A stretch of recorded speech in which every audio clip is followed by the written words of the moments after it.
मुंबईतील तापमानात वाढ, हवेतील आर्द्रतेत वाढ झाल्यानं मुंबईकर उकाड्यानं हैराण.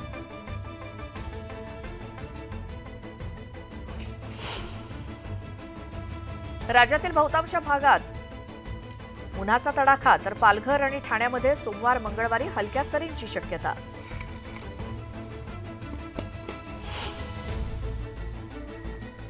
घोडबंदरचं वाढीव पाणी आचारसंहितेच्या कात्रीत.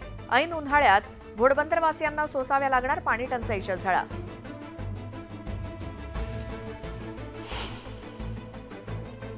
विक्रोळी स्थानकादरम्यान 6 ते 11 एप्रिल दरम्यान रात्रकालीन ब्लॉक. अनेक लोकल रद्द केल्यामुळे प्रवाशांचे प्रचंड हाल होण्याची शक्यता.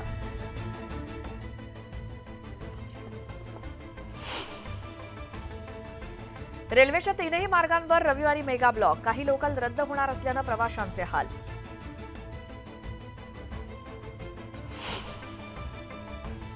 जळगाव सुवर्णनगरीमध्ये सोन्याची 75,000कडे वाटचाल. सोन्याचे दर प्रतितोळा 72,000 रुपये, तर चांदी प्रति किलो 80,000वर.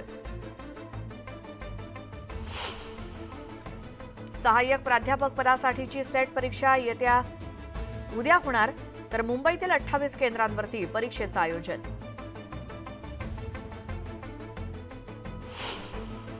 स्वदेशी बनावटीच्या मोनोचे 3 डबे मुंबईमध्ये दाखल. उर्वरित 9 मोनोरेल डिसेंबरपर्यंत ताफ्यात दाखल होणार.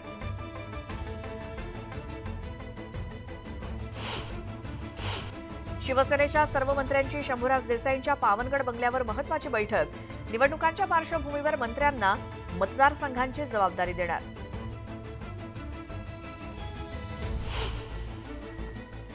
भाजपच्या वर्धापन दिनानिमित्तानं घर चलो अभियान. पुण्यातील 12 लाख मतदारांपर्यंत पोहोचण्याचा भाजपचा निर्धार.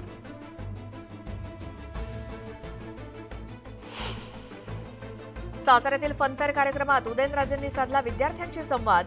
उदयनराजेंना भेटण्यासाठी मोठी गर्दी.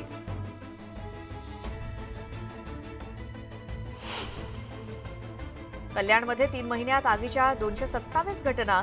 नागरिकांचा निष्काळजीपणा तसंच बेकायदा गोदामं आणि आगीच्या घटनांना कारणीभूत असल्याचं समोर.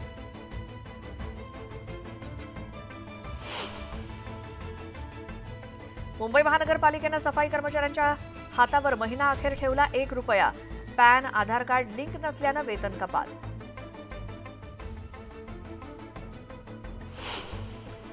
उल्हासनगरमध्ये बेकायदेशीरपणे सुरू होता बोगस डॉक्टरचा दवाखाना. पालिकेच्या आरोग्य विभागाची उल्हासनगरच्या कॅम्प क्रमांक 5 मध्ये कारवाई.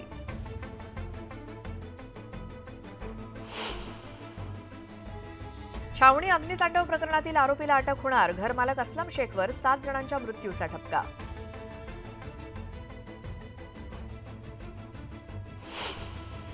उल्हासनगरमध्ये नामांकित कंपनीच्या नावाचा लोगो वापरून बनावट सामानाची विक्री.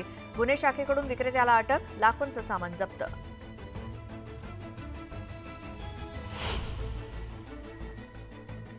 पिंपरी चिंचवडमधील वडाचा माळ येथील भंगार गोदामाला भीषण आग. आगीत लाखोंचं नुकसान.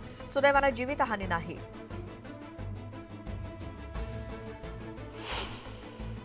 कल्याण डोंबिवली पालिकेची एमआयडीसीकडील पाणी देयकाची 653 कोटींची थकबाकी माफ.